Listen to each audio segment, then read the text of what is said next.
once again.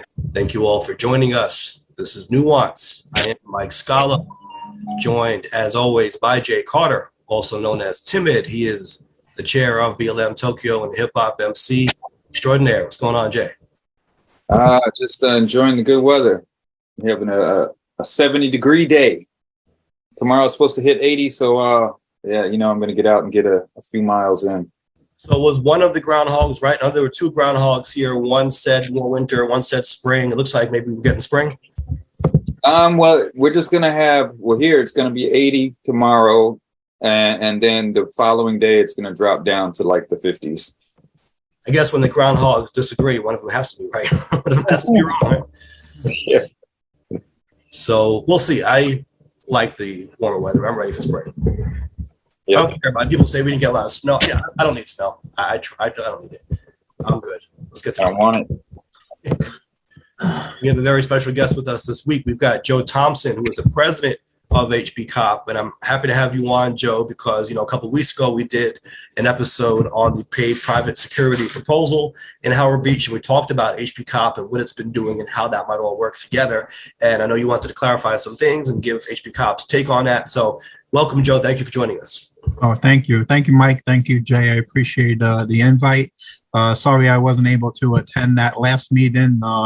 Job obligations, but our Jeremy, Vice President of Community Relations, did an awesome job, and I was very proud of everything that he addressed, and it was good. It was very good. Yeah, that was actually a very popular episode, as it turned out. I think we had almost 2,000 views of the video on Facebook alone, not to mention the other social media channels. So a lot of interest in this topic. Yeah, security is a very big topic here in Howard Beach, especially what's been going on lately with all the crime and the lack of security. So yeah, definitely.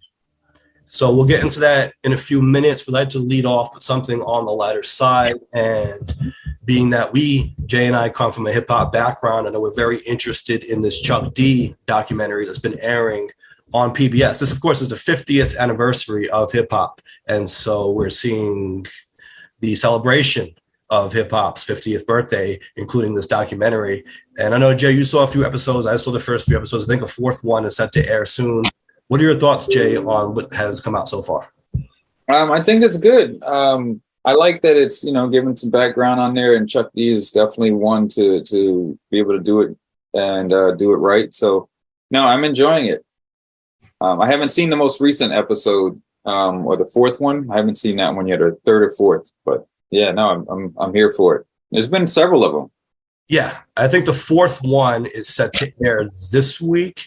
So the first three are already available on YouTube, and you can just go check them out. I think it's very much worth a watch. I was telling you some of the material, and maybe this is inevitable because it's a hip hop documentary about the history of everything. So stuff is going to keep coming up. So if you watch the other documentaries and other shows that have been out there about hip hop's birth and foundation, you're going to see some of the same stories. I remember even some of the same footage, like they showed Ronald Reagan coming to the Bronx. But what I like about it is that this one, more than others that I've seen, focuses on what was going on politically in the U.S. at the same time. And so there would be coverage of the of the presidential election of that year. So, for example, when they're covering hip hop's development in the 70s, they're talking about Jimmy Carter and Ronald Reagan, and even how Gerald Ford came in and told New York City to drop dead, and how all that worked, and how hip hop really was born out of all of that. And that I found interesting, because even it goes on into the 90s when it comes to Clinton and Bush. It's like, as they're telling the story of how hip hop is forming and progressing over the years and over the decades, you're seeing what's going on in the country politically and how it all ties together. So that was a good angle. Yeah, absolutely. And you, like you said, there's gonna be some overlap in the different documentaries because there are a lot of points in the evolution of hip hop that are pretty pivotal in what pushed it forward, right? The whole Bronx is burning, like what came out of that was a lot of motivation and a lot of things that pushed some of these early artists to rap about what they were rapping about and make music about what they were doing. And then there was movements like the integration of what was happening in the streets to what was happening in the clubs, and you got the Fab Five Freddy time period, and how those cultures mix and clash, and all of that is going to be pretty standard. But it's good to get that out there more and more. So absolutely, and it's good to have that historical context so people can see what was going on in New York and around the country and around the world at that time. And hopefully it will inspire a new generation to be more connected to that, not just to make music or participate in the culture in isolation, but to incorporate what's going on in the world. We need that. I mean, you, for example, yourself released a single not long ago, We Were Never the Problem, very politically charged, socially conscious type record. I think we need more of that. And I think that was really what made hip hop great. You talked about how hip hop was the civil rights movement of our generation. I think that shouldn't be lost on people, including new people coming up now. Let's keep that spirit alive.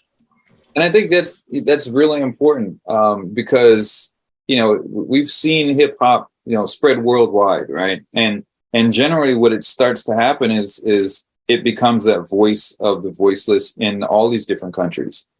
You know, people connect to it that are struggling, and then they make music out of that. Then, of course, I mean, there's also, you know, your mainstream and the pop portion of it as well.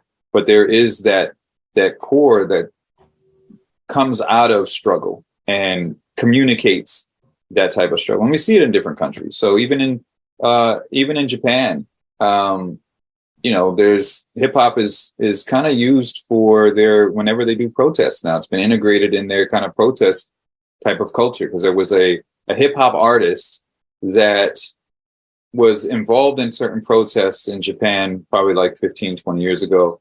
And so he utilized the hip hop's call and response. So now if you see a protest or a march that happens in Japan, it's usually people marching behind someone that's on a flatbed truck, and they've got speakers, and the guy's got a megaphone or a microphone, and they've got music blaring, and he's doing call and response. And that's kind of how their culture is. And it all came out of hip hop.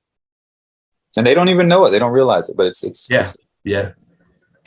So highly recommended on YouTube. You can check it out. It's a PBS documentary by Chuck D about hip hop, celebrating really the 50th year. Amazing. I know you did a song called 40 More Years, was it? And here we are. 30 more years. Okay. But it wasn't 20 years ago. Dude, it was. Really? Wow. Yeah. Remember, you're talking around like old rap after that time. Like, wait a minute. Hold on a second. Didn't you change it to 40 more years by the time it came out, or am I bugging? I think when we performed it at one point, okay. I had said 40 years in it, but originally it was 30. Wow. So that's crazy. Time flies. We're talking about 50 years of hip hop. Yeah. Wow.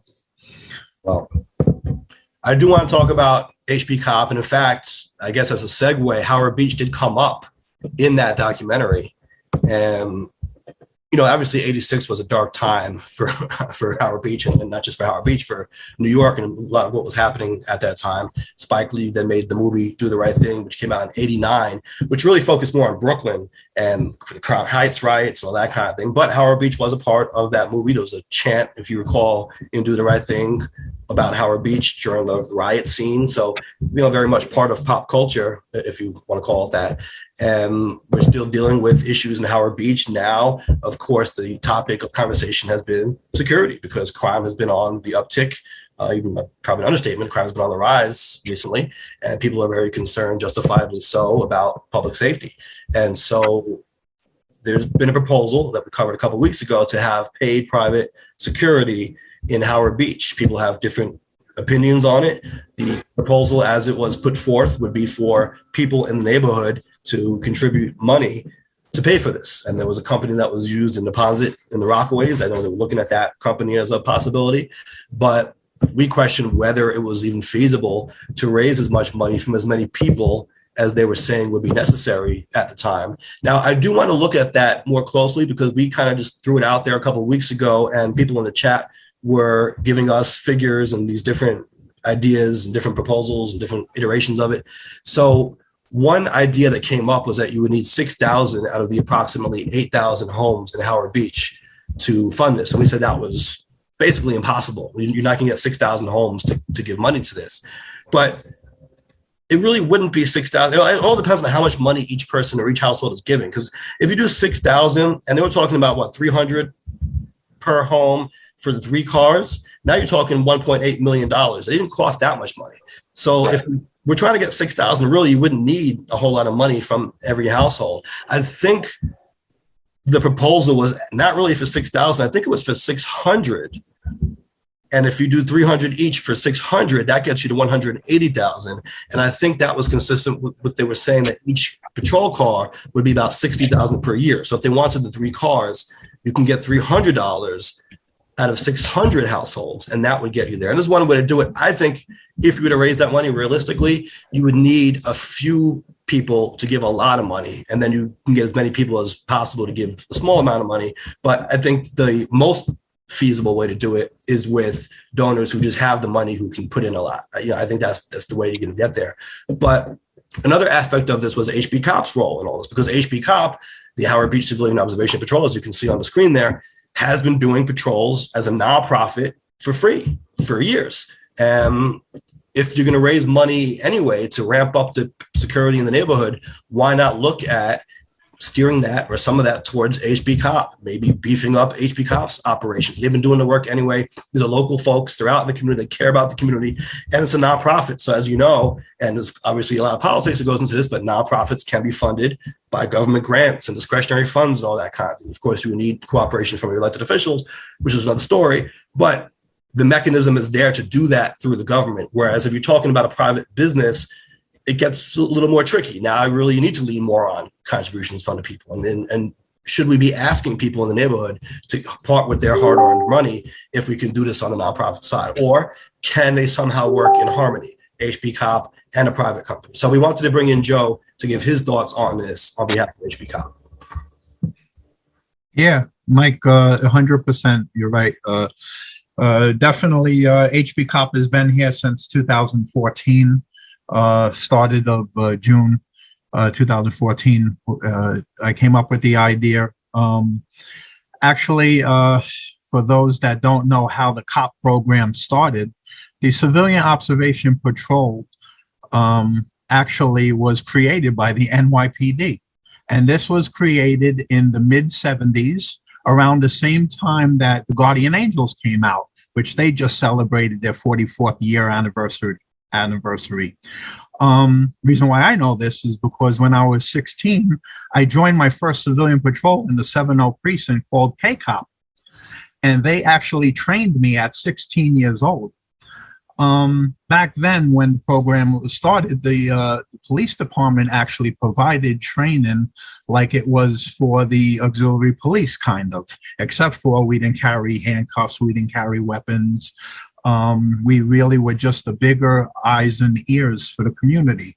We were just a subversion of the auxiliary police. We had radios, we had uniforms, we had a yellow light, we had magnet signs, and the police, actually the police logo. Instead of it saying auxiliary police or crossing guard, it would say civilian patrol, which some precincts still have it. I believe there's only 2. One that we kind of mentored by in the past when we first started was actually the 104th precinct. And they're still active since the 70s.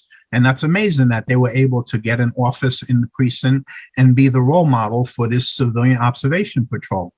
So 40 years ago, when I actually joined that civilian patrol, I took in all that training and everything, and moved forward to the auxiliary police myself when I was old enough to join. And I stayed there for a decade. So I learned a lot through the police department. So the Civilian Observation Patrol, even though it's HBCOP, okay, it wasn't just created, okay, I'm going to be Howard Beach Cop. It means something, and it's sponsored by the police department.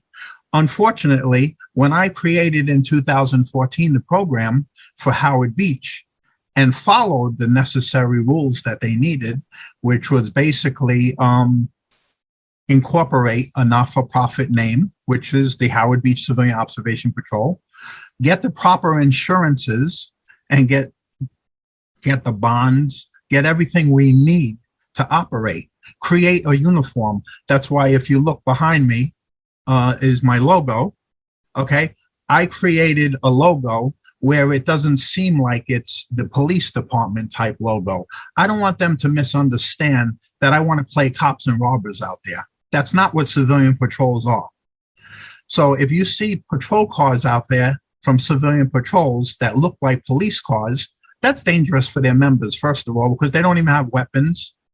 And it's going to be very unsafe for them. And it deceives the public in also creating that the police are there. So if my car looks like a police car, they'll think it's the NYPD. And that's not fair, because the police department should have more vehicles in the community. But that's a whole nother topic, because actually that goes by statistics. And a lot of people that get their bikes stolen or cars broken into, why am I going to call 911? Why am I going to file a 61 report? They don't understand that by them not making these reports, our statistics stay low, that there's not much crime happening. So even though our crime statistics are high right now, there's a percentage that isn't even being reported that could make this much higher. So, I'm not a specialist in security, but I do have a lot of security experience. I have the 40 years of civilian patrol. That's why I created HBCOP. I'm also a registered security guard. And I actually managed several large companies that had patrols in neighborhoods: Midwood, Brooklyn, Mill Basin, Sheepshead Bay. All right. I was with one company that had 150 armed guys, and I was a supervisor there. So I gained a lot of experience in security. So I can appreciate our local leaders and our civics coming up with this idea of private security. And I honor it. Being a security person myself, I honor it, because our civilian patrol needs members. And it's sad that our leaders aren't going to bat for us after close to 9 years of being here. We're not invisible. Flip through my Facebook page, flip through our website. We do cleanups. We do all kinds of things. We pitch in. But that's not really what civilian patrols do. Listen, our friends in other civilian patrols are doing food pantries and everything. That is so honorable. It is the best to help people with that. And we do it also. We collected a lot of donations of food and sent it. But that's not the primary goal of civilian patrols. And to our friends in the auxiliary police, they're doing an amazing job with graffiti removal. But that's not their primary job. They should be in uniform, out patrolling more than doing graffiti removal. Sorry, that's the way I feel. What do you see as the interplay between a potential paid private security and HBCOP, or would you prefer to have resources just given to HBCOP so you could be out there more? Well, that's a good question. It's a little scary to HBCOP members being volunteers with a 501c3, because people are already saying, some of our political people are already in newspapers saying HB Patrol. Now, we're HBCOP, but we're also HB Patrol for 9 years now. So for them to come in with one security guard, doesn't matter if they have a gun or not, guns don't mean anything, because security companies don't want their security officers jumping out of vehicles because they seen two kids pulling door handles. That's not the way it works. They're jeopardizing their company if they grab these kids, hold them for the police, and we don't have a complainant to press charges. Because private security, especially if they're not getting paid by a certain house on that block, can't speak for them. So you need a complainant. So if they pulled my door handles and I'm not paying for private security, and this security guard jumps out of his car, grabs these two kids, and they're all fighting, and he hurts them, that security company is liability besides the point. But who's going to be the complainant? What if I don't want to lock these kids up for just pulling my handles? They didn't break the law. Touching somebody's mirror or touching somebody's car is not breaking the law. I lean on people's cars when I lean up against them when I'm just talking to people. So am I breaking the law because I'm touching somebody's property? He's saying they're not really going to be able to stop it before it happens. And then once it happens, they're not going to be able to intervene because they're not police. And so what do they do aside from just report it to the police, right? Yeah, they're just going to be a deterrence. And that's what HBCOP is.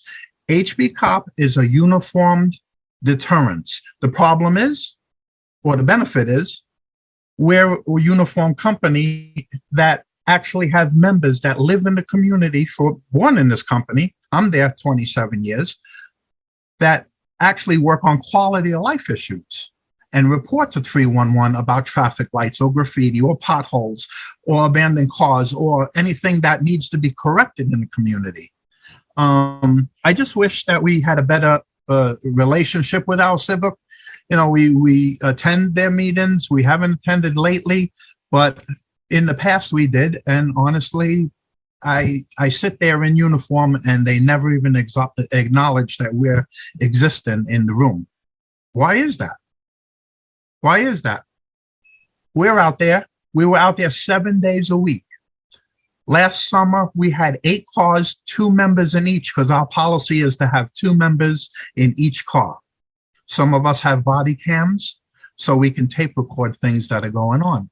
Let me ask you this, Joe. How active has HBCOP been recently? Because some people told me that they hadn't seen a lot of HBCOP around lately, and maybe if they did, the conversation now would be different. Yeah, we're around. We see our neighbors. The thing is, the overnight, we don't do the overnight anymore because our members that did the overnight, when we were on 7 nights a week, now took jobs in different locations like in JFK and are working overnight shifts. So they can't really do those shifts anymore. We lost a lot of members that moved out of Howard Beach for different job opportunities. One became a sheriff in Miami, and he was actually a board member, an awesome guy. Jacksonville, wasn't it? Or was it Miami? I thought it was Miami.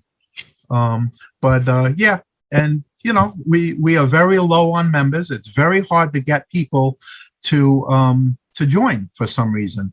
We offer the training. The police department does verifications for us. They help us with that. And they actually stopped the COP program in 2015 when we submitted our papers in 2014. And they actually tried to back out of the whole COP program, but they sponsor in other ways. So you have to be. Yeah, I was going to ask you about that. So the NYPD at a certain point officially stopped sponsoring civilian patrols, and they took it out of their handbook. And what they created. Right. Basically, the COP, Civilian Observation Patrol, was created by NYPD in the mid-70s to 80s. It's been effective all. We have our Jewish neighbors that are amazing, and I'm friends with a lot of them in Rockaway and in Brooklyn and Crown Heights. And, and they're going very strong. But the community supports them.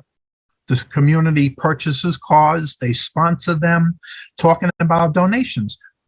I'm not hungry for donations. We don't need donations at this point. You know why? Because there's our public leaders who can help us with the safety grants, like our assemblywoman, Stacey Amato Pfeffer. Amazing person. She went to bat for us. She helped us with our application. Now we got our clearance through the Attorney General's office.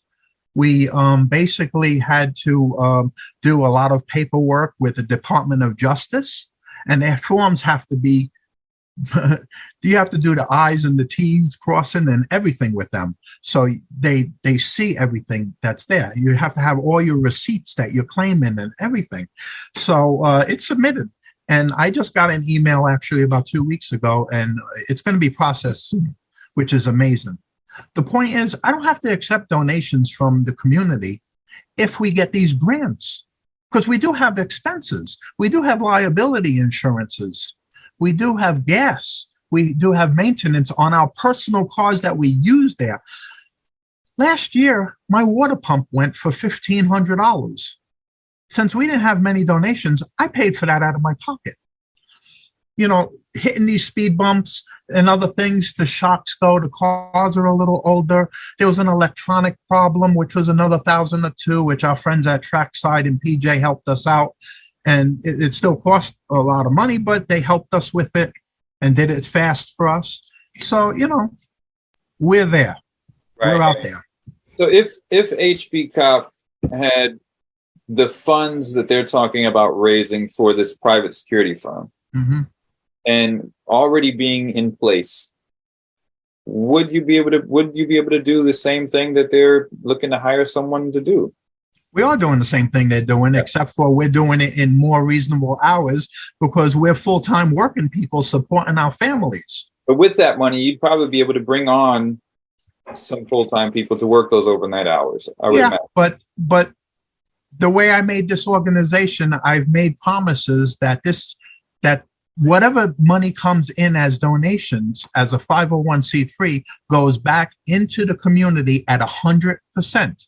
There's not one penny of that money goes towards any of our bills. And there's been previous years where we actually didn't take donations, and I shut my website down, and I paid for all the insurances, all the gas, all the repairs on cars, all the stationery to send those thank you letters, and all the ink cartridges and all the stationery and whatever it is, which came out probably to $6,000 to $10,000 a year. It came out to a lot. So I just got a comment here that they're saying the proposal now is 1,000 homes, either contributing 100 for one car, 200 for two, or 300 for three. Yes. So that would be $300,000 if everyone gave the $300. Yeah. I guess the question is, what would HBCOP be able to do with that $300,000? Would you be able to ramp up your patrols? Would you be out there on a more consistent basis? It's not even hiring people for the overnight shift or no? It's not the money. And we're not a watch guard license through the Department of State. We're not a security company. We're a not-for-profit organization. We're basically the eyes and ears of the community under the NYPD's program of COP. They can offer me $1 million. I can't solve that issue. And 3 cars is just barely enough. We had 8 cars with 2 cars in each location, and that kept crime down. So, okay, so I'm trying to understand. So when you say they won't solve that issue, you're saying in terms of what, overnight patrols? So overnight, they need the overnight patrol. This community has to come together, and they have to come up with the funds through the civics program to do from 9 or 10 at night to 5, 6 in the morning. But there's no guarantee that these people are going to reduce crime by driving around with one person in the car. Because you have to drive, it's dark streets, the street lights are not even bright enough, and you have to turn and look, and alleyways are dark. You don't know if somebody's hiding. If you have a flashing yellow light, we drive without flashing yellow lights. If they have their light on, a criminal could see you 2 blocks away and say, oh, the security company's coming. Let's duck behind this tree or this car until they pass. And once they pass, they're serving another 30 blocks or so. They can do whatever they want on that block. Now, we have in Howard Beach, what I could tell by Googling through the population and everything, we have 30 miles of blocks in Howard Beach. So think of 30 miles in old, new. You have to include Hamilton and definitely Lindenwood. Having 1 car in each location. Now, we used to have Metropolitan Security Services years ago. We also had Dale, and Phoenix was paid by the co-ops in Lindenwood. I thought they did a pretty decent job, because they're just driving around. But, it's only so much you could do as a security guard, They were also talking about uniformed officers on security detail for Cross Bay Boulevard. I believe with my security experience, I think that's a great idea, but I don't think that our residents should be paying for that.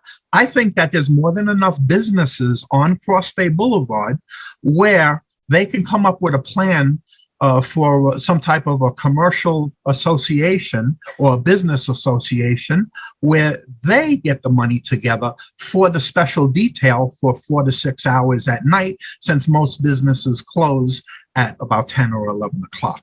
Why should the residents pay for the security on Cross Bay? Well, could you teach that same concept to the entire patrol idea and say, instead of asking the residents to chip in, go to the businesses first, and then maybe they can come up with enough money, or at least a good chunk of that money, to pay for these patrols overnight. Yeah, exactly. And the private security that they do get ain't going to rush to Cross Bay Boulevard and patrol Cross Bay Boulevard, because the residents are the ones that are paying $100 to $300 for the year for that security car, and they should have some type of a number to call them in case there is an issue going on. This way they can say, hey, listen, I seen this, suspicious person on my block. Could you pass here? Then they could come. See, when HBCOP is out there, we also help out with car accidents. Not knowing, we posted a lot of car accidents that we seen on Cross Bay, and we would block traffic, light road flares, we would direct traffic. And the reason why we're doing that is because it frees up the police officer to file the report, get the tow trucks, and get back to their 911 system.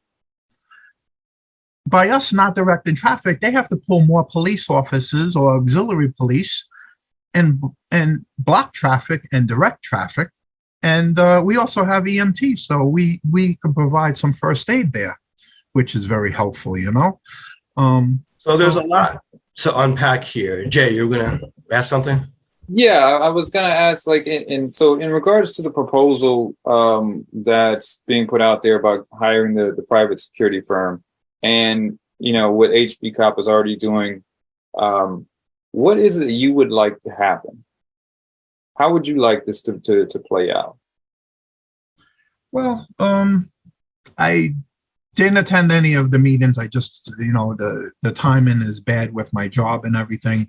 But what I've been reading about and hearing, I hear that they're really trying really hard, and that's awesome that the civic could do that. But the same way that they could come together to ask the neighbors for $100 to $300 for 1,000 to 3,000 houses to cover this program, is the same way that they can help us. We're a not-for-profit.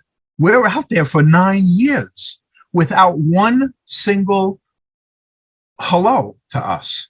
We've offered assistance in special events and have been turned away, where other precincts, other COPs are out there, and they're just not recognizing us. And I find that not to be fair.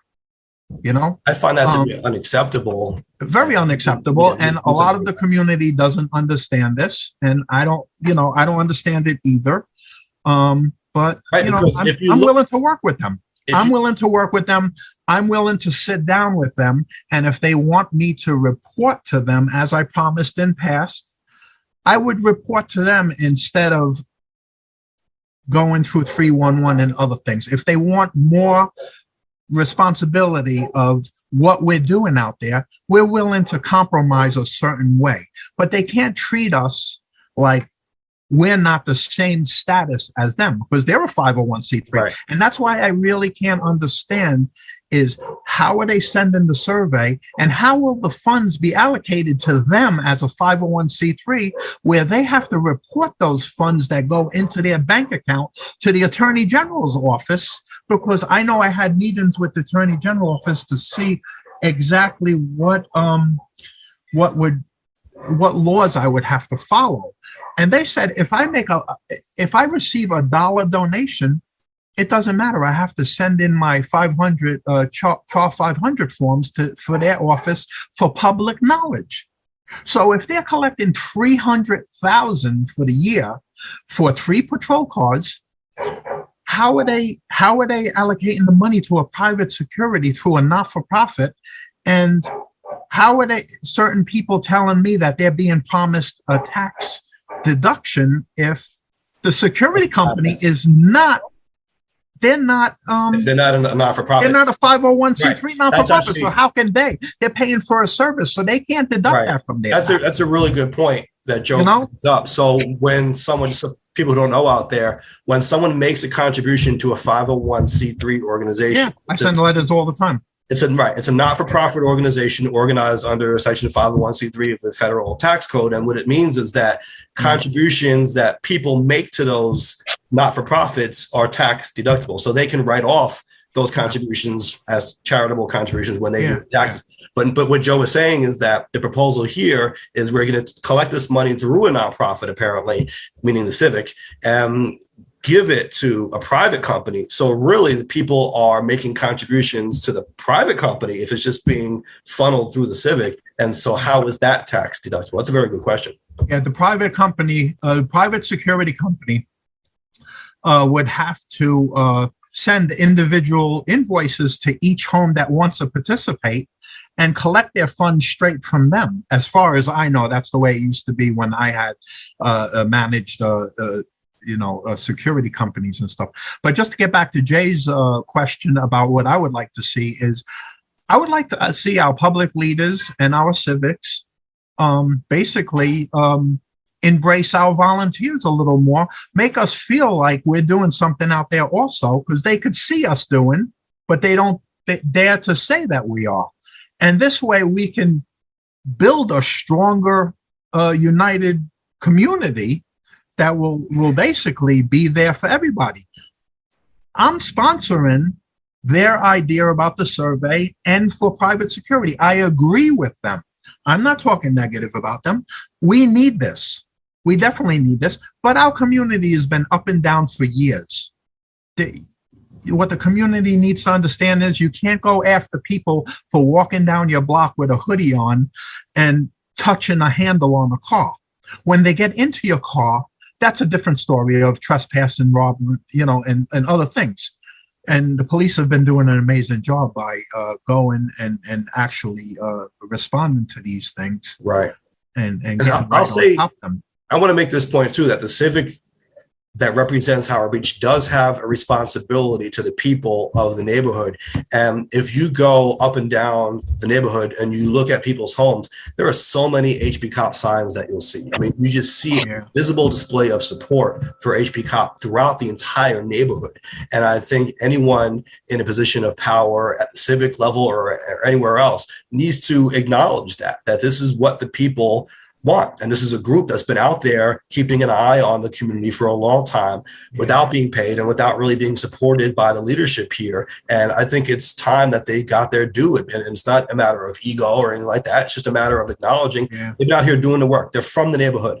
This is what they want to do. They've been doing a good job, a good service for everyone. Why are you trying to shut them out of the conversation and undermine them? But you're shooting the neighborhood in the foot by doing that. Yeah, I was talking with Jeremy about a week or so ago, and he was mentioning he went to the civic meeting, one of the first ones where they were discussing security, and he stood up and was talking about HBCOP and everything, and he felt like they shut him down and just put him back down. And this is the way I feel, honestly, when I attend those meetings. Because we're a uniformed organization and we're not there really for the recognition, but we're there for the community because we are community members also. And they're just not recognizing us at all. And I don't know what the issue is. I don't know what the problem is, why they can't accept us where other communities have civics that embrace them and supports them. And it makes them move forward. I mean, some of these COP programs, they have mobile command centers and scooters and vans and you name it, and they have it. Us, we got to struggle. It's a bad struggle for a community that has multi-million-dollar houses. We cover every single block, even though there's some blocks that don't have one of our HBCOP signs, we still go down that block. And if we see anybody that's doing anything, we don't jump out of the car and act like cops and robbers. We'll go around a few times with our light on. We'll pay close attention to them. If they get in a vehicle, we'll document a plate number on our papers in case something has happened. We're able to report it to police. We can't flood 911 system with every suspicious person that we think it is. Our community of Howard Beach has changed where it's very diverse now, especially Lindenwood. So we can't say, oh, this person is a non-resident or this. I hate that terminology. I don't use it. To me, anybody walking in Howard Beach is a neighbor. And unfortunately, if they're committing a crime, they do it behind somebody's back. and then the police have to step in and take care of that. You know, this is not a private community. This is not a gated community. It will never be a gated community. People really talk foolish about gating this community, and I laugh, because if you care so much about Howard Beach, why don't you join our patrol? Why don't you come out for a ride along? I know you did a ride along with Jeremy, and you see what we do out there. It's very safe, you know, and we can all do this together. If we had more members again, we could cover more shifts, and this security wouldn't even be discussed right now with the civic if we had more members and we could be out there more. I can't do 7 days a week anymore. I'm supporting my family. I'm working my full-time job. I can go out there only so many nights. And we have under 10 members right now. And it's just not fair to all of us that the stress gets put on us when we have over 225,000 neighbors in the community with 11,000 houses. Right. It's just not fair. So you are saying that you see a need or a utility for a paid private security company to come in overnight, because HBCOP cannot be there overnight. You're saying that they might not be as effective as some people might expect or think when it comes to deterring crime, but it's something, right? But aside from that, aside from filling in the gaps, HBCOP cannot be there all the time. You think that HBCOP should be more acknowledged and appreciated for the work that it does in the community, and it's kind of an insult to not be acknowledged. Basically, be shut out of this conversation, because I think at the bare minimum, what we would expect is the powers that be, whoever's putting this all together, brings in HBCOP into the conversation and has a discussion about how can we all work together to make this work, as opposed to trying to be stepping on each other's toes and getting in our own way. Yeah. Because even if it goes through with the private security will be seeing us on the road also, because we're not going to just pack it in because they're there. It's one person in one car for that amount of blocks. You'll see that car pass your house if you sit on your porch or look out the window one time during an 8-hour shift, if you're lucky. If they remember if they did your block or not, because we do it when we're on patrol, and sometimes we pass multiple times on multiple blocks. But you know, unfortunately, when there's car accidents that happen, or if there's a house fire and we have to block some traffic and do things, that could tie us up for 2 or 3 hours. Now, the private security wouldn't be doing that; they would just continue in patrol. So. Right. And I think the private security could probably even learn from HBCOP in terms of the landscape of the neighborhood and things to look out for, and the certain nuances and certain wrinkles. You know, they're not necessarily going to be from Howard Beach, and they haven't been putting the time in like HBCOP has. And so they're really playing catch up. They're starting from scratch, whereas you guys have been out there doing the work, laying that groundwork. And so I think it would be useful for even a company like that to be able to use you as a resource and say, hey, listen, what's going on here? What's up with this? What can we do about this? You guys have done it already. So it's, you know, you're not starting from scratch. And so if they're serious about, we have 8 guys. We have 8 guys that are registered security officers. I think if the neighborhood is serious about doing this, HBCOP has to be part of that conversation and be. I think there's no way around that. We really should be, but you know, let's just see how the surveys go and how they're doing with things. I even try to share their posts and try to get folks to fill out the surveys and stuff like that. Like I mentioned, really the donations doesn't mean much. I've supported this patrol since day one, and I can continue doing that. I mean, it's not a big issue, but it's taken from within the community. You know, I mean, if the community appreciates what we're doing, they should help us out with our gas, especially when gas prices were hitting almost $5.50 to $6 a gallon. It was really hurting us, and not many donations come in. Literally, I have about a handful of people that send a donation each month, and our expenses, our phone lines, and everything is a lot. It gets to be a lot. Well, yeah. Someone, I think, Lixa in the chat says a little recognition goes a long way. I agree. No, I think it's just a matter of including HBCOP in the conversation and acknowledging the work that they've done and acknowledging that they have something to offer here. Joe himself is not saying there's no need for a paid private patroller. Don't do it. He's saying that HBCOP has been doing the work and look at it like a compliment, right? These things should go hand in hand. It shouldn't be one against the other. Yeah, definitely. Yeah. And we're willing to support our leaders and the private security. But you know, they gotta try. They gotta push it. You know. So I wanted to go over our poll result from last time. Actually, when Jeremy was on a couple weeks ago, we asked the question. Believe it or not, votes are still coming in. So I had a number to report, and we're going to have to update the numbers. But we asked about the COVID vaccine. And of course, we know that government workers, I believe it was almost 2,000 workers in the city, lost their jobs because they refused to get the COVID vaccine when it was mandatory for the job. Now that those requirements are being relaxed and the vaccine will no longer be mandatory, the question is, should those workers automatically get their jobs back? Of course, now you run into the issue in some cases of jobs being replaced. So if you have someone else in a job now, are you going to tell them they've got to go? That's an awkward situation. But to the extent even that you can bring people back to their jobs, because there still are a lot of openings, especially when it comes to police and other areas, should they be able to get back on automatically? Or should they have to just go through the process of starting from scratch and reapplying? The mayor is signaling as of now that they have to be rehired. They have to apply again for their jobs. Of course, there are union forces and some others who are saying that they should be granted their jobs back automatically because the vaccine is no longer required. So we put the poll out asking what people thought about that. Perhaps not surprisingly, different results on Facebook as compared to Instagram. This is a pattern that we've seen throughout the weeks here. But okay, here we go.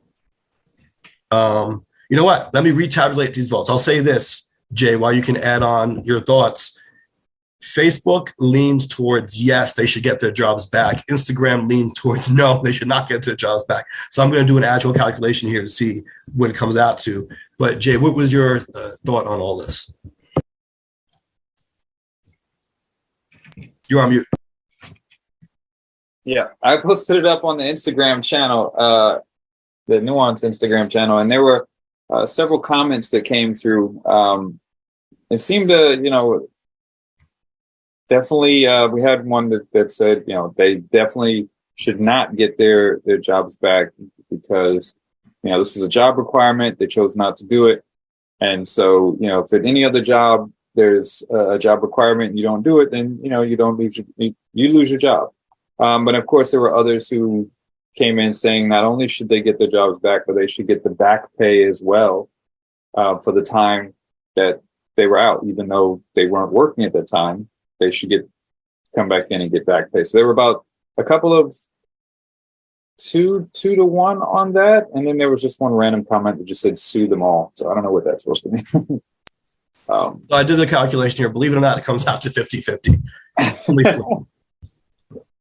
Yeah, I mean, it's definitely a controversial issue. And I did go back and forth in a discussion with the one who said that they should not get their job because they made a choice not to get vaccinated. And so that was the requirement of the job.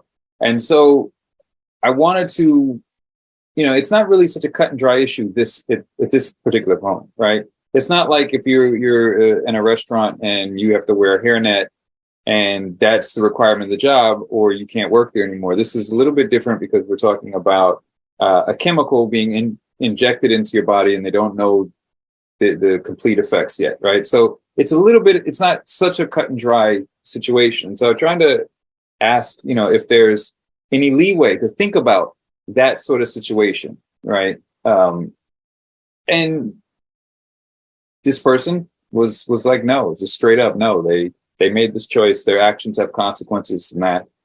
So it's a very charged situation. Yeah. Yeah, I mean, okay. If they lost their job because they didn't get the vaccine and that was a requirement of the job at the time, we're past that moment now. So it's kind of hard to say, okay, now you have to get your job back just because right, no longer required. Okay, but it was for all that time. And so why should you have to get your job back now? You know what I mean? Like it's a hard argument to make in my opinion, because they didn't comply with the requirements of the job at that time. So take the vaccine out of it. Take the political, emotions out of it. Just think about it as something else. That, what if it wasn't the vaccine? What if it was just any other job and any other requirement that, for whatever reason, you didn't want to fulfill the requirements of the job at that time? If those requirements were to change 6 months or a year or 2 years later, would you be entitled to that job back? No. Right? I think, yeah, I think in that regard, that sounds right.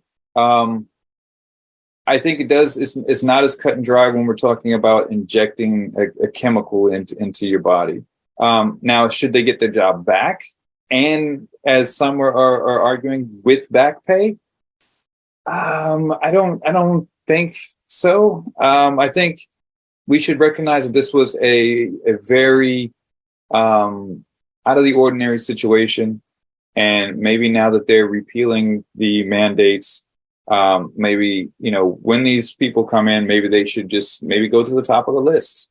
We were in disarray. It wasn't one way or the other. There was things that were happening, whether you agreed or not. We were in a disarray moment. It was a crisis moment, and some things had to happen in those moments. So we're past that to some degree.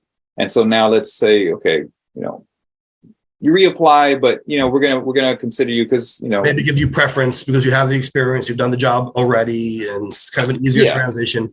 Yeah, that makes sense, right? There are other possibilities aside from either they're out of luck or they get the jobs back immediately. Maybe something like you said, you know what, we're going to give you preference over new applicants. That could be something to look at as well.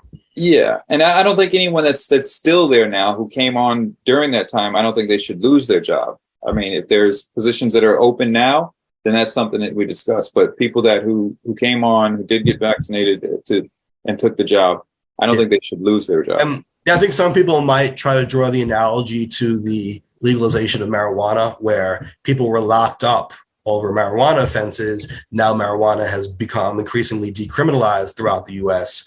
Should they now be let go from incarceration?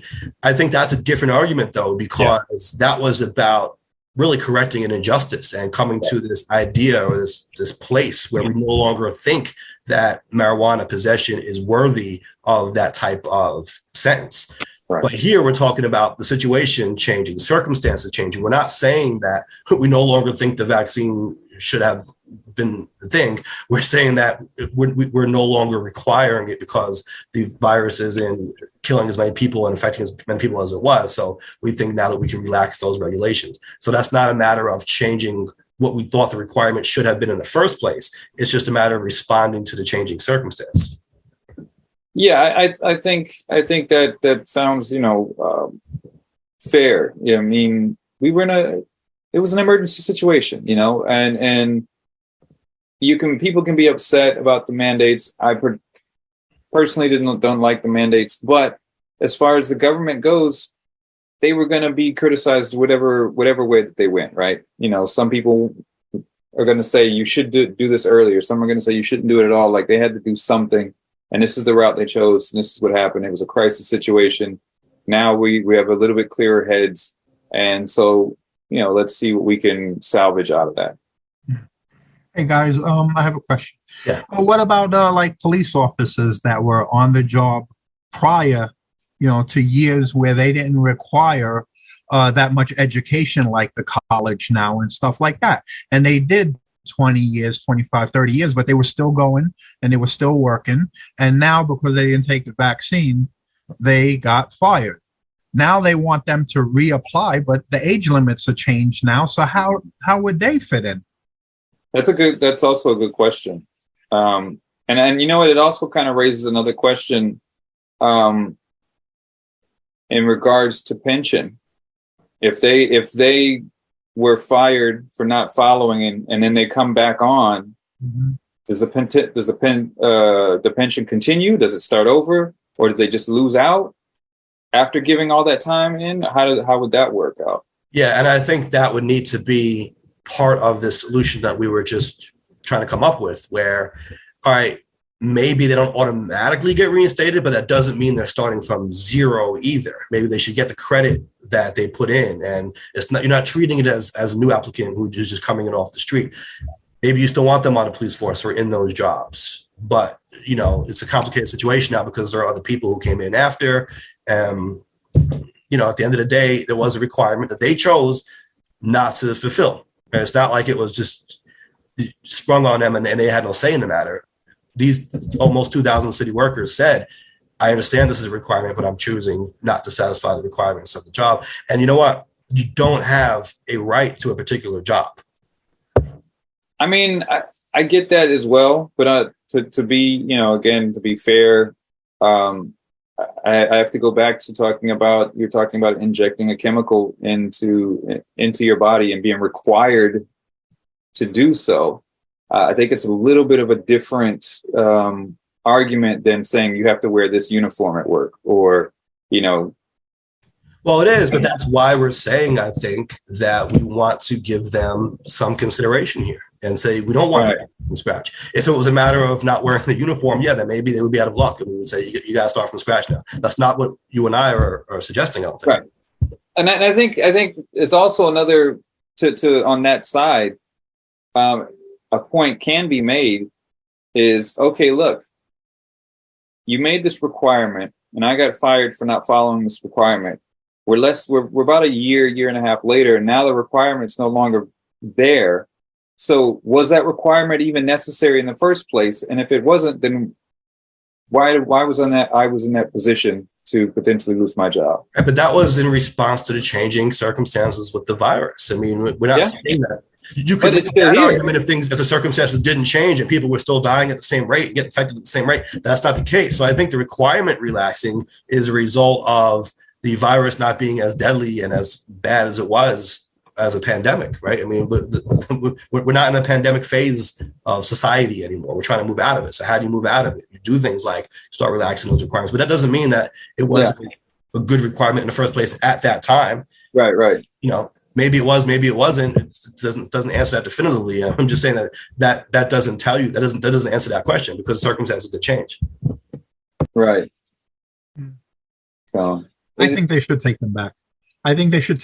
Maybe they suffered enough and not get their pay up to the point of coming back, but they should put them back in the positions if they want it. If they want their same positions that they worked many years on, they should allow it. It wasn't their fault that they did. And I don't know, did they allow the restrictions for the religious restrictions? That if you had a religious restriction because of what the shots contained, were they allowed to submit that and keep their position? Yeah, I don't. That's a good point. Were religious exemptions allowed? Yeah. If you went to your local church, like our Catholic Church would write a letter, and because there was certain things that were in these vaccines that was against the Catholic religion, and they would give you a letter, and that would be used, so you wouldn't get the shot. I had my shots done. My employer wanted me to do it, so I did. Pre-COVID, they were moving before this even happened. When it came to the vaccines in schools, they were moving away from allowing more religious exemptions. I think maybe they thought it was being abused or used too often or what have you. But I know that people were trying to claim a religious exemption and being given a very hard time about that when it came to their kids getting vaccinated for public school. It was because in the years leading up to COVID, there was this big push against vaccines, where a lot of people are questioning vaccines, and we started to see some of the diseases that had been eradicated starting to creep up a little bit, and so that's what was prompting this crackdown, so to speak, of trying to get rid of these religious exemptions, and so, yeah.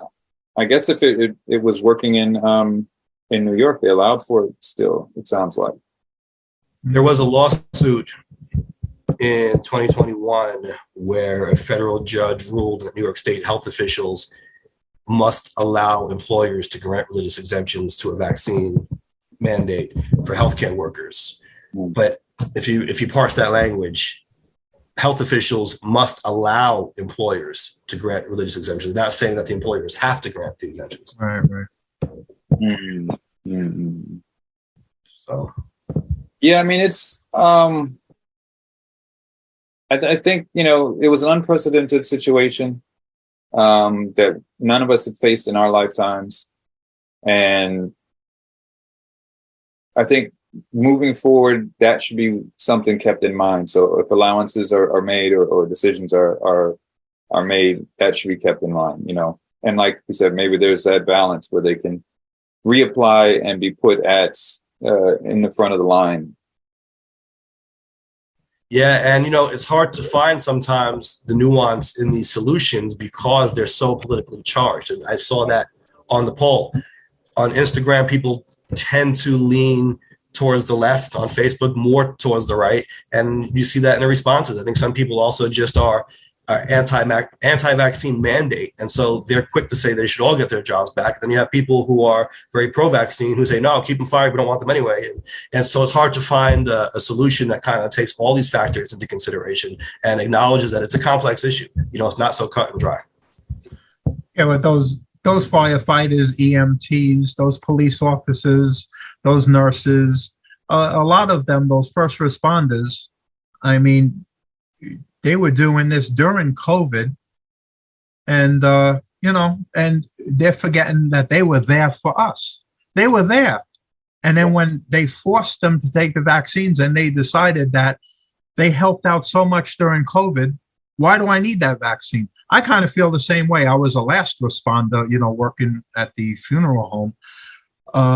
It was like, I was working a lot, and when I didn't have a vaccine then. I just had my hand sanitizer, my mask, and that's it, Yeah. And that I think, and especially in cases of first responders, the deference should be paid. Because, remember the videos coming out of those, especially those early days. And we're talking, it looked like war zone triage places.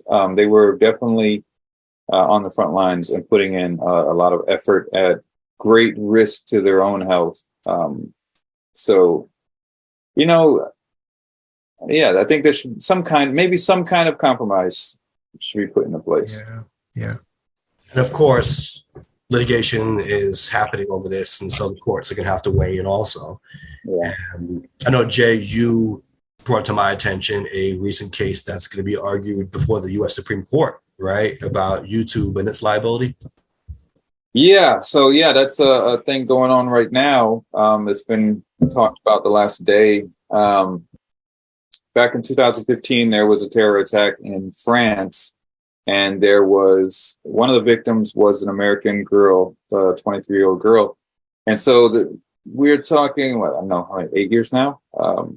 Her parents have filed suits against Google, saying that the terrorists that committed these acts were partially radicalized by videos that they saw on YouTube, and so that the algorithm is to blame for that.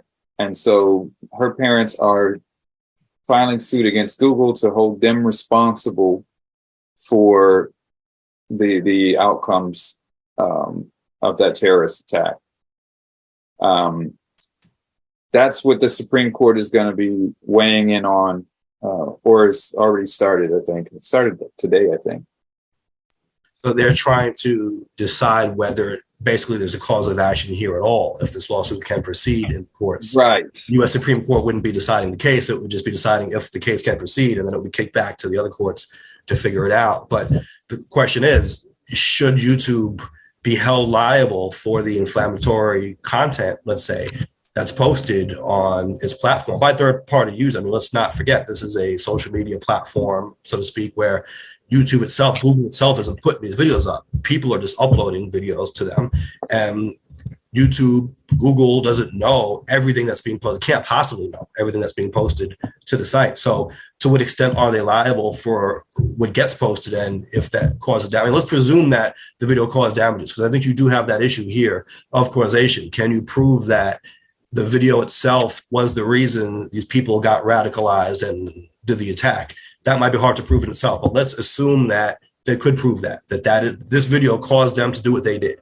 Then the question becomes, is YouTube and Google liable for that? If they didn't know, if they never saw the video themselves, someone just put it on their site. And now what they're trying to say is that they should be liable because of the algorithm that's supposed to detect some of these things. Well, the specifics on they're saying it's the algorithm should be held responsible, or the algorithm is the reason, and so because of the algorithm, YouTube, Google should be held responsible. I think it's interesting to look at how these algorithms work, right? So what generally happens with an algorithm on these social media sites or on YouTube, let's talk YouTube in particular, is if you watch something, then YouTube's algorithm says, hey, you're interested in this. Let's suggest other videos just like this to you. And so this is what people have been talking about a lot in the news over the last decade, about people being forced into bubbles because of these algorithms. And, the algorithms want you to watch more of what you like because it keeps you on the platform. So if you just watch one ISIS video or something like that, then YouTube's going to say, hey, you might want to watch this that's related to that.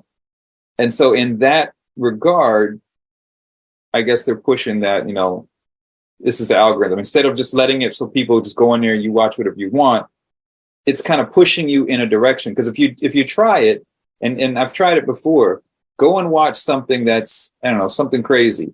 And then you're going to get other things that are similar to it. You watch that, then you're going to get more. You watch that, you're going to get more. And then now the majority of your content the site is pushing you further into the rabbit hole. Exactly. And so that's interesting. But there also is law already on this and on related matters that they would be asking the Supreme Court to essentially overturn, right? I know when it comes to IP law, for example, there's a safeguard in place where a social media platform cannot be held responsible if it does not know that the content uploaded by a third party violates copyright or trademark, infringes on IP. They're only liable if a complaint is made by the rights holder and they don't respond, they don't take it down, then they can get swept into it. But if they take it down, then they're free from liability, because the idea is they can't possibly know everything all these people are putting on their site. So if it's brought to their attention, it becomes a different story, So it's like, did the family in that case go to them and say, I mean, I'm guessing not, right? This stuff is poisoning the minds of the youth overseas. Let's take this down. If they didn't do that, how is YouTube going to know that it's even there in the first place? Because the algorithm isn't only looking for negative videos or inflammatory videos. It's just trying to group, I guess, similar content together. It doesn't know, though, really what it's doing in that sense, right? Right. And I mean, there's a ridiculous amount of content that's uploaded to YouTube. Like, it's something like 500 hours of video per minute is uploaded to YouTube. Like, you can't possibly review all of it. So there has to be some sort of computer intervention algorithm. I don't think they should be held responsible. However, I can see the argument, whereas Google made, and their engineers made, the conscious decision to write an algorithm that reinforces what you've seen. And we know it pushes people towards these rabbit holes, right? It takes them deeper and deeper. So I can see that point, but I don't think they should be held. I don't think they should be held liable for it. Yeah, I mean, should they not be doing that, right? I mean, so what if you're into baseball? You look up some baseball videos. Should YouTube not be showing you more baseball videos? Because that's really what they're doing. Right. That's what they're doing. And I'd like to not be my whole feed be their suggestions, because then it's like, whose feed is it? Is it yours or is it mine? Right. And this is what we've seen happen over the past, 10, 15 years of YouTube. Is like, before it was what you searched for. Now it's a lot of what you get is what the algorithm thinks you want to see based on what you've watched previously. Right. And you know what? It might be time to start revisiting some of this because the algorithms are getting more sophisticated than they were when these laws were originally put in place. So now, we had a whole thing on here about AI and how AI is taking over. It's kind of a similar type deal. I mean, even when I put the poll up on Instagram about the vaccine, there's a flag that Instagram put on the bottom of the screen. It says, visit the Centers for Disease Control and Prevention for vaccine resources. Now, nowhere on here, if you look, nowhere on here does it say anything. You probably can't see that from the glare, but if you look at my Instagram story, it doesn't say anything about COVID-19 or the vaccine in writing. They had to get that from the audio. They did a voice to text conversion. And so their algorithm is sophisticated enough to even pick up on our words that we speak and flag them. And so it does kind of open the door to potential arguments that the algorithms are so sophisticated now, maybe they should have more liability in terms of screening out potentially disastrous content. And to YouTube's credit, they said that 95% of the negative content that they took down last year was content that was flagged by the algorithm. So you got an algorithm that is seeming to work with a high degree of accuracy to be able to combat this stuff. So then if they are making steps and efforts to get this stuff off the platform, you can't say that they've just, not doing anything. They're attempting. And like I said, it's like 500 hours per minute, so there's a lot. Right. And then I guess there's a question of, okay, so if they are taking steps to do this at all, should they be held accountable when they fail, or should they be given the credit for trying and getting a lot of it done, just not being able to get to everything? Right.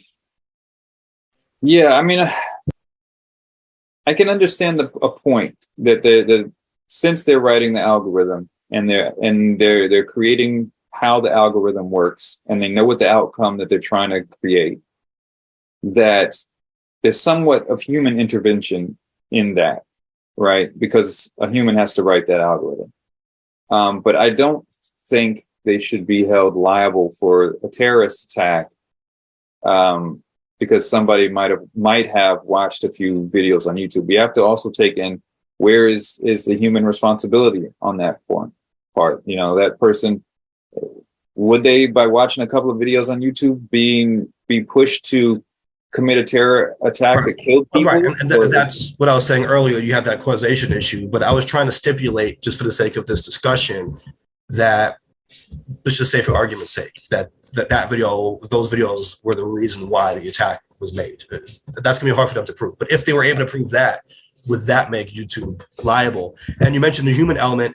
I think that's important to consider from a legal perspective as well, because going back years when I was in law school, I did some research on this, and it was about copyrights being violated on YouTube. But what was happening was lawyers were basically creating their own algorithms to fire these takedown notices to YouTube to get videos taken down that they claimed infringed on their client's copyright. So that maybe they represented a movie studio or record label or whatever it was. The problem is that the law is supposed to contemplate fair use and basically the circumstances of this particular case. So it wasn't in compliance with the law for these lawyers to just automatically send these takedown notices to YouTube saying, hey, take that down, take that down, take that down, without looking at an individualized response, without looking at this particular video and saying, does this violate my copyright? Maybe on its face it does. It's a prima facie case, okay, but there's fair use. Maybe it was commentary on a news story. Maybe it was satire. Maybe it fell into one of these categories. Without doing that analysis, they weren't supposed to just automatically send letters basically by robot to YouTube to have all the stuff get taken down, because that's really an overstep. That's infringing on people's speech and their rights to post the videos in the first place. And so there is supposed to be this kind of careful balance of interests here where, sure, if it violates copyright, tell YouTube and have it taken down, but not before you do that analysis yourself. And so in this case, we're really saying that the human element is going to be removed. We're saying we're just going to blame the algorithm without expecting anyone to look at it themselves. I mean, if it was never called to their attention, how are they supposed to be able to tell if it should go up or not? Because the algorithm isn't going to be able to detect everything. It's not going to get all the nuances here. So it could be a video about ISIS, maybe it's a positive one. Maybe it's an informative one about what they're up to try to warn people that they're in a certain area, or whatever it is. The algorithm might not be able to get that wrinkle. It might just think this is an ISIS video, it's got to come down or whatever. You know what I mean? But the person really needs to look at it and determine what it is first. Well, it's like what, the point you raised earlier about our poll question, right? You put the poll up and it automatically flagged it with some COVID information. We weren't really talking about COVID one way or the other. It was just a poll on these people getting their jobs back on something that happened during the COVID era. And so it didn't pick up that nuance, right? They're not programmed, or at least I'm sure they're capable of it, but they're not programmed to do it at the present time. Right. And also, by the way, I put the poll up on Reddit, on the polls subreddit, and it got taken down immediately because it related to COVID-19. Yeah. And we've seen that a lot. And in some ways you understand it because there was so much misinformation that was going around. And so these platforms had to try to do something to combat this misinformation that was going around. But it is, you can be too heavy-handed at the same time. So, I mean, I put the same poll up on our YouTube channel, and our polls get hundreds, sometimes thousands of views on the polls. And this one got like 5. So there's somewhat of a shadow ban on certain topics. And actually, if you were watching YouTube during that first beginning periods of the pandemic, a lot of YouTubers refused to even say the word, COVID or coronavirus or anything, because they knew that their views were not going to be higher because the algorithms were penalizing anyone talking about it, or they were suppressing any video. So a lot of videos from YouTubers at that time, they will refuse to say the word. Yeah. And then could you go the other way and try to sue them for not giving you access to information that would have saved your life? Right. Yeah. It's a difficult thing. It's so with this lawsuit, I don't think it should move forward. I understand. I feel sorry for them. They lost their daughter. They're grieving. They're looking for responsibility. Someone to be responsible. What's really significant about this is if they are allowed to go forward and YouTube is found responsible, that would completely change the landscape of the internet and social media, because that means every one of these companies would be liable for anything and everything that's posted all the time. And so, right. Which is why I find it hard to envision this lawsuit going forward. I don't think you can have that kind of sweeping rule where they're going to be liable for everything posted when they can't possibly be looking at it. I understand if it's brought to their attention and they refuse to act, but if they never saw it in the first place, so you're going to say that the algorithm has to be strong enough to prevent all damage that could result from the content of a video? Yeah, I mean, it's I'm not optimistic. We'll see what happens. And it's like we're suing the bots, really. We already have lawsuits against AI. Joe, do you have any thoughts on this? Not really. I'm just listening to both of you. I guess. But can't they, like you got the red flag when you mentioned something about the COVID, can't they put it up with that type of terrorism or any other things that it could be flagged the same way? Why is it just like some and not others, Yeah. That's a good they question. work harder on that?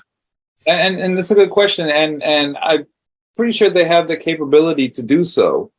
I don't know if this suit that the family has pointed to any specific video. It's just more ISIS content is what they're saying. And honestly, and we didn't even really get into this, but it's uncomfortable to mention, but there is a First Amendment right to put up all kinds of nasty stuff, right? I mean, the question is, did it incite violence? So there's a legal distinction between did it indoctrinate someone to the point where it made them want to learn more about this and become a terrorist and eventually go do something, versus did that video directly incite violence? If it's inciting violence, it's not protected by free speech. But if it's just some propaganda, we may disagree with it, and YouTube doesn't have to have it on its platform. But when you start going to the courts and saying that you have a legal right to recover, we want the government to get involved now it does kind of implicate those First Amendment rights where, it's nasty speech that we disagree with. We don't think it should be there. But from a legal point of view, they have a right to say that. YouTube has a right to keep that up if it wants it up. Or, there's no legal requirement that YouTube take propaganda videos down, right? And here's the thing, to answer your question, they can do something algorithm wise, and they already do. So oftentimes you'll have violent videos. There might be some violent videos where the algorithm will say, this is violent. Do you want to watch this or not? Or you have to sign in and be over a certain age to watch it. So some of those things are in place. Again, they're not pointing out a specific video saying these people watched this video and this is what launched it. It's just content in general to have on them. And also, if it's particularly egregious content, it probably violates YouTube's terms, and they probably don't want it on there anyway. So it's probably just more a matter of them not catching this via the algorithm. Right. And that's why it's in court, that they're saying that they should have caught this, but the algorithm overlooked it for whatever. It didn't get to that one, and it caused all this damage. Right. Yeah. I mean, a heart goes out to the family. I understand wanting to have some sort of resolution, wanting someone to blame, and something to come of it.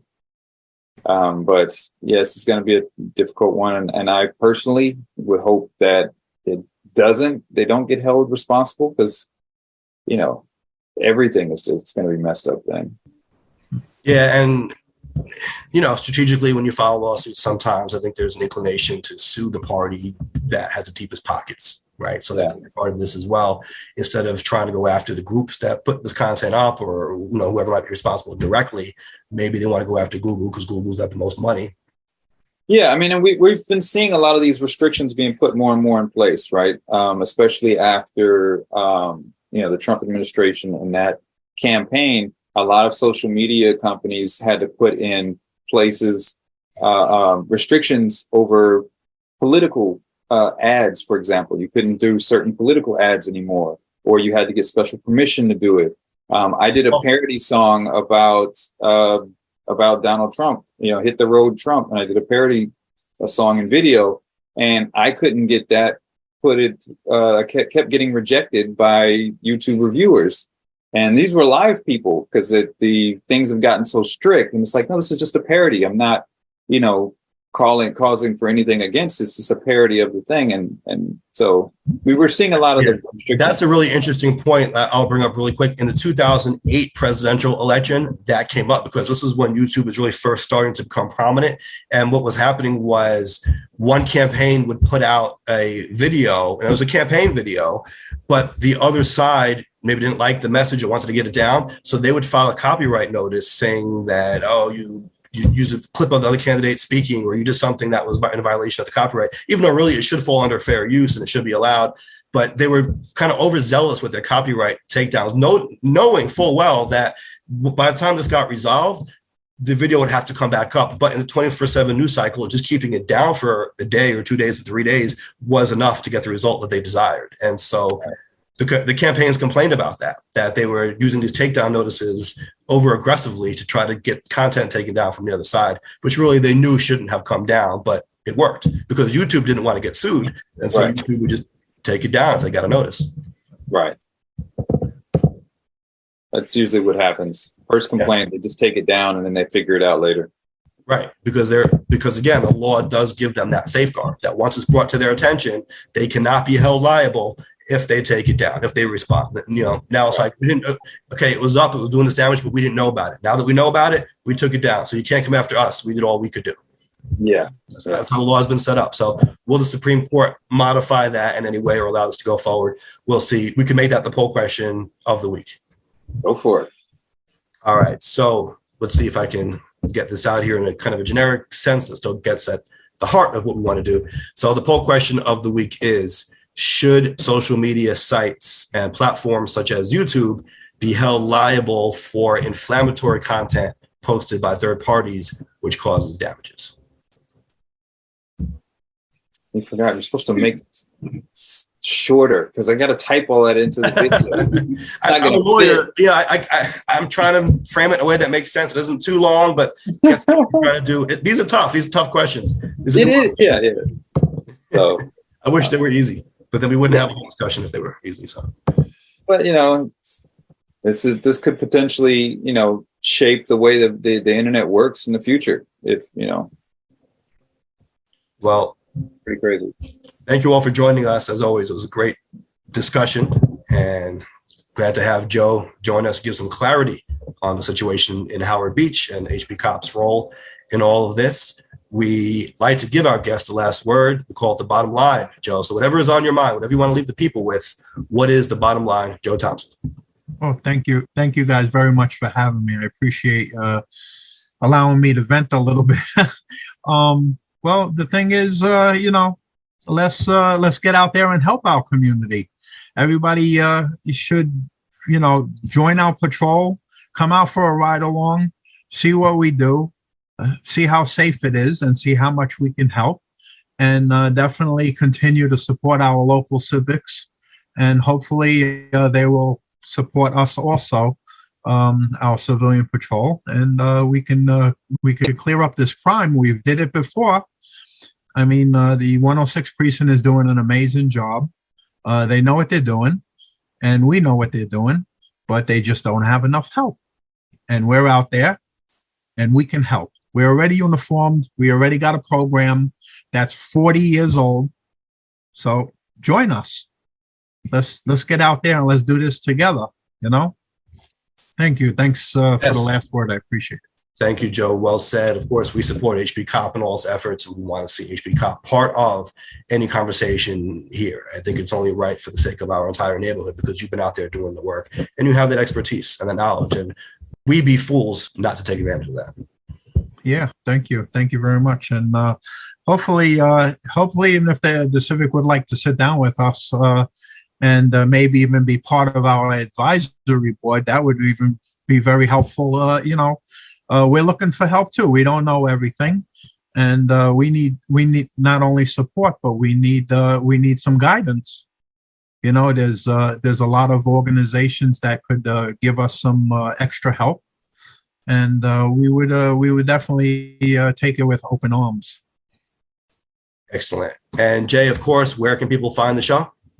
They can find the show on YouTube. Look up Nuance Show or Nuance with Mike Scala and Jay Carter. Go there, watch previous episodes, go there, leave some comments, get in on the discussion, like, subscribe, do all that good stuff. If you listen to podcasts, then you can get the show on any of your podcast platforms. It automatically will just be pushed out to your device. So we're talking Spotify, Apple, iTunes, and whatnot. And if you're on Instagram, pop on over to Instagram, give Nuance Show a follow, and again, say what's up.